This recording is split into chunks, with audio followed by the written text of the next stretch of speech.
अच्छे लोगों के साथ हमेशा बुरा क्यों होता है? वहीं जो लोग बुरे कर्म करते हैं और अज्ञान की राह पर होते हैं वो खुशहाल दिखते हैं। श्री कृष्ण ने इसका जवाब गीता में दिया है। श्री कृष्ण ने अर्जुन को जवाब देते हुए समझाई है ये बात। लोगों को उनके कर्मों का फल हमेशा मिलता है। गीता सार, आपने महसूस किया होगा कि जो लोग अच्छे कर्म करते हैं वो परेशान रहते हैं, वहीं जो बुरे कर्म करते हैं वो खुशी से रह रहे होते हैं। अच्छे कर्म करने वाले परेशान होते हैं कि आखिर उन्हें इतनी परीक्षा क्यों देनी पड़ रही है, जबकि जो अधर्म की राह में हैं वो खुश हैं और जिंदगी का लुत्फ उठा रहे हैं।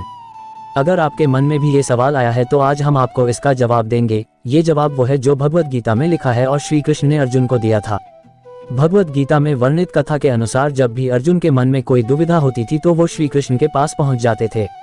एक बार की बात है, अर्जुन भगवान श्री कृष्ण के समीप आकर कहा कि वो दुविधा में है और इसका जवाब वो श्री कृष्ण से चाहते हैं।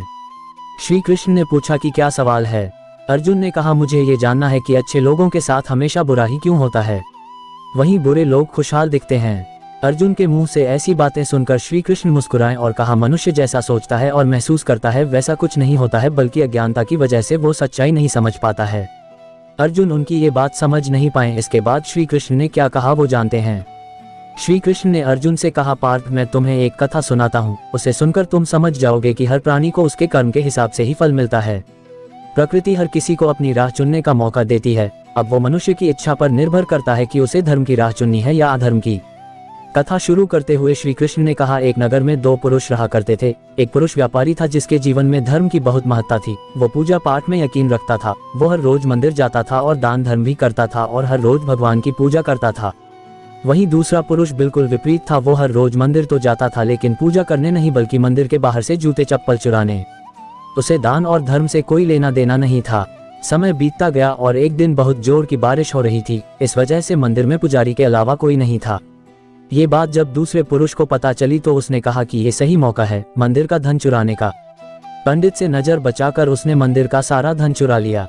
उसी समय धर्म कर्म में विश्वास रखने वाला व्यक्ति भी मंदिर पहुंचा। दुर्भाग्य से मंदिर के पुजारी ने उसे ही चोर समझ लिया और चिल्लाने लगे। वहां लोग एकत्र हो गए और उसे बहुत मारा। किसी तरह वो बचते बचाते वहां से निकला तो दुर्भाग्य ने उसका साथ वहां भी नहीं छोड़ा। मंदिर के बाहर वो एक गाड़ी से टकरा गया और घायल हो गया। फिर वो व्यापारी लंगड़ाते हुए घर जाने लगा तो रास्ते में उसकी मुलाकात उस पुरुष से हुई जिसने मंदिर से धन चुराया था। उसने कहा, आज तो मेरी किस्मत चमक गई, एक साथ इतना सारा धन मिल गया। ये सब देखकर उसे बहुत बुरा लगा और उसने अपने घर से भगवान की सारी तस्वीरें निकाल दी। कुछ सालों बाद दोनों की पुरुषों की मृत्यु हो गई। मरने के बाद जब दोनों यमराज की सभा में पहुंचे और भले पुरुष ने दूसरे व्यक्ति को देखा तो उसे बहुत गुस्सा आया। उसने क्रोधित होकर यमराज से पूछ ही लिया, मैं तो हमेशा अच्छे कर्म करता था, दान में विश्वास रखता था, उसके बदले जीवन भर मुझे अपमान और दर्द ही मिला और इस व्यक्ति को नोटों से भरी पोटली। आखिर ऐसा भेदभाव क्यों? इस पर यमराज ने कहा, पुत्र, तुम गलत समझ रहे हो। जिस दिन तुम्हारी गाड़ी से टक्कर हुई थी वो दिन तुम्हारे जीवन का आखिरी दिन था, परंतु तुम्हारे अच्छे कर्मों की वजह से तुम्हारी मौत सिर्फ एक छोटी से चोट में बदल गई।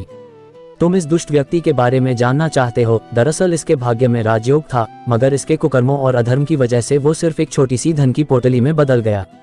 कथा सुनाने के बाद श्री कृष्ण अर्जुन से कहते हैं, पार्थ, क्या अब तुम्हें तुम्हारे सवाल का जवाब मिल गया?